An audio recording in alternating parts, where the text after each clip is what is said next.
रात के 10 बजे प्रगति अपने ऑफिस में होती है। आज तो बहुत लेट हो गई। ओ गॉड, 10 बज गए। अभी भी कुछ काम पेंडिंग है। लगता है 11-12 आज बज ही जाएंगे।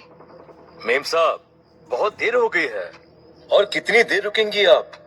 ये भीमगढ़ है, यहाँ 10 बजे के बाद एक बैलगाड़ी मिलना भी मुश्किल है। मुझे थोड़ी देर और लगेगी नथु काका, आप चले जाइए, मैं ऑफिस बंद कर दूंगी। प्रगति का जन्म इंदौर में ही हुआ। वहीं उसने अपनी पढ़ाई भी पूरी की।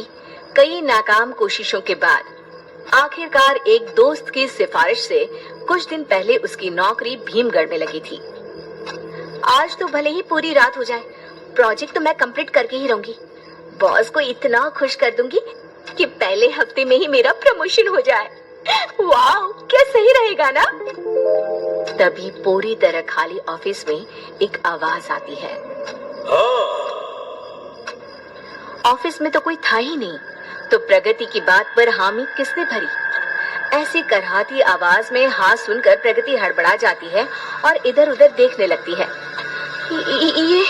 ये हाँ की आवाज कहाँ से आई? प्रगति चारों तरफ देखती है पर उसे कोई नहीं दिखता। उस आवाज को अपना वहम मानकर प्रगति फिर से अपने काम पर लग जाती है। तभी अचानक जोर से बिजली कड़कती है।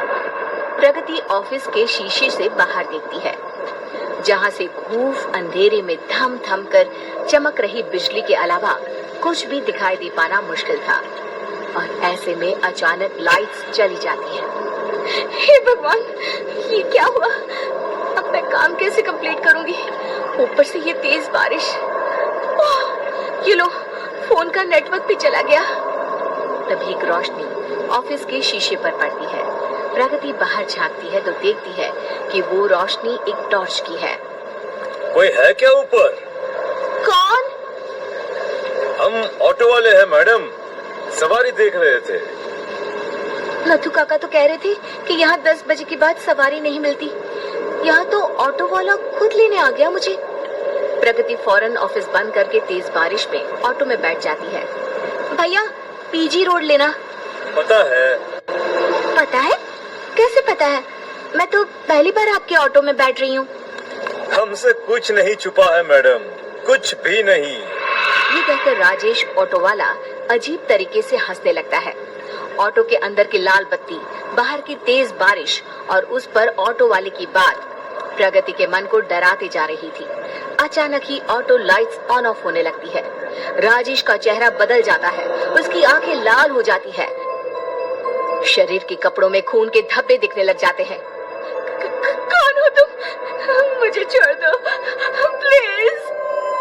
अरे यही तो काम है मेरा, सबको छोड़ना, शमशान घाट तक। अचानक ही आगे की सीट से गायब होकर राजेश प्रगति के बगल में बैठ जाता है। ऑटो खुद ब खुद चलने लगती है। मुझे जाने दो प्लीज, मुझे अगर कुछ हो गया तो मेरा परिवार बिखर जाएगा। मेरे घर वाले मेरा इंतजार कर रहे हैं, मुझे छोड़ दो।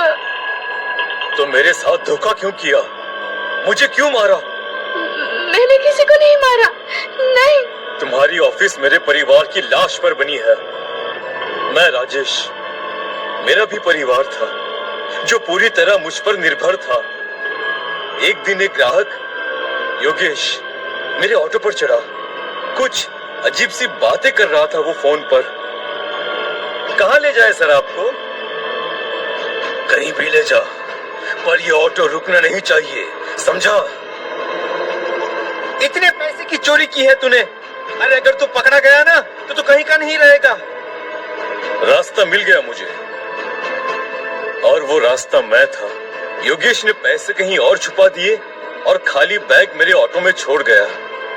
रात को फिर उसने एक बड़ी गाड़ी से मेरे ऑटो को टक्कर मारकर ऑटो सहित मुझे नदी में गिरा दिया।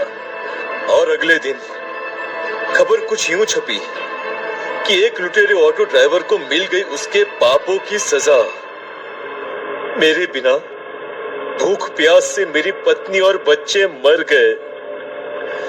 तब से रोज मैं सवारी ढूंढने निकलता हूँ। तो तुमने आज तक योगेश को क्यों नहीं पकड़ा? मैं 10 बजे के बाद ही सवारी लेने निकलता हूँ, और ये योगेश अच्छे से जानता है। तो वो ना सही, तो ऑफिस के लोग ही सही। मैं तुम्हारी मदद करना चाहती हूँ राजेश। नौकरी या जीवन से हाथ धोना ही है तो कुछ भला ही करके जाओ ना तुम्हारा। मैं योगेश का पर्दाफाश करूंगी और तुम्हें दिलवाऊंगी तुम्हारा हक। तुम्हारे नाम के आगे से चोर शब्द हटवाऊंगी। तुम बुरे नहीं, बस सताए हुए हो। अगली सुबह प्रगति ऑफिस पहुंचती है। उसे देखकर योगेश चौंक जाता है। ये जिंदा कैसे रह गई? लगता है अब राजेश की आत्मा भी करीबी से चल बसी। प्रगति योगेश के करतूतों का प्रूफ ढूंढने में लग जाती है और एक दिन उसे राजेश के घर के पेपर्स के साथ साथ चोरी किए हुए सारे पैसों का हिसाब भी मिल जाता है। मिल ही गया इस पापी की कर्मों का सबूत। प्रगति भागती हुई पुलिस स्टेशन जाती है और सारे सबूत पुलिस को दे देती है। पुलिस योगेश को गिरफ्तार कर लेते हैं और राजेश के सर लगा चोरी का इल्जाम हट जाता है। प्रगति राजेश के घर की जमीन पर स्कूल खुलवा देती है और राजेश की आत्मा को शांति मिल जाती है।